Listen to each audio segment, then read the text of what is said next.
Bonjour et bienvenue à tous dans cette nouvelle section. Nous allons traiter cette fois-ci de la gestion de l'historique par Git. Nous avons, lors de la section précédente, réalisé de nombreux commits, mais nous ne savons pas exactement à quoi correspond un commit. De plus, comment utiliser ces commits afin de revenir à une version précédente de notre projet? C'est là le sujet de notre nouvelle section. L'historique d'un dépôt Git est constitué d'un ensemble de commits reliés entre eux par un pointeur, ici symbolisé par les flèches. Un ensemble de commits reliés entre eux constitue ce que l'on appelle une branche.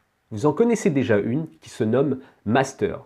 En fait, c'est la branche principale de notre projet. Et vous l'avez souvent vu dans les logs de Git qui nous disaient master sur différents commits ou lorsque nous affichions le statut de notre projet.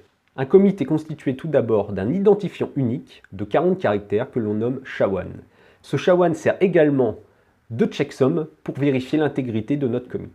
Un commit possède également un ensemble de modifications. Finalement, c'est ce que nous faisions lorsque nous mettions nos modifs dans la zone d'index pour ensuite les insérer dans le commit. Nous avons également un commentaire décrivant ce que fait le commit. Ça, c'est ce que nous faisions encore une fois avec la commande git commit suivie de l'option "-m", souvenez-vous.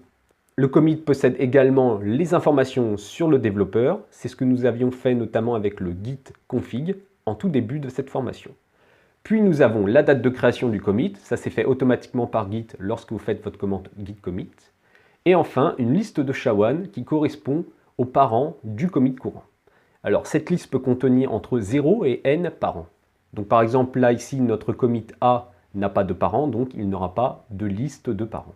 Alors que B en a un seul, il aura donc un seul parent dans sa liste. Voici un rapide exemple d'un commit. Donc nous avons tout d'abord le SHA-1 qui n'est clairement pas un identifiant facile à retenir. Puis nous avons donc notre modification. Ici, ça correspond finalement à la modification que j'avais faite pour l'exercice de la section précédente. Donc j'avais ajouté une petite description de moi-même. Puis j'avais ajouté un message de commit qui est ajout de ma description. Vous avez bien ensuite mes identifiants, ainsi que la date de création de ce commit. Et enfin, le SHA-1 de notre commit parent. Nous allons voir maintenant des notions très importantes dans Git qui sont les tags. Un tag, c'est tout simplement un intitulé suivi d'un pointeur vers un commit. Toutes les branches dans Git possèdent un tag à son nom.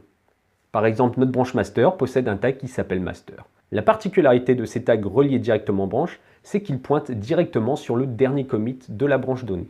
Donc par exemple, pour notre branche master, là nous avons un tag qui pointe sur le commit D, c'est le dernier commit de notre branche. Si nous réalisons de nouveaux commits, ce tag va automatiquement se déplacer sur le commit en question.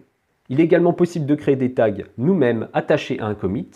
La différence avec les tags de branche, c'est que ceux-ci ne vont pas se déplacer en même temps que les commits. Ils vont rester attachés aux commits sur lesquels nous les avons positionnés. Git gère également automatiquement un autre pointeur qui s'appelle head. Ce pointeur a pour particularité de nous indiquer le commit sur lequel nous sommes actuellement. Vu qu'il est possible de naviguer dans l'historique dans Git, il faut bien identifier le commit dans lequel nous nous trouvons. Nous avons vu ici plusieurs notions, mais ne vous inquiétez pas, nous allons les appliquer de façon concrète, pas à pas, avec les commandes Git. Et tout cela dans les vidéos qui suivent.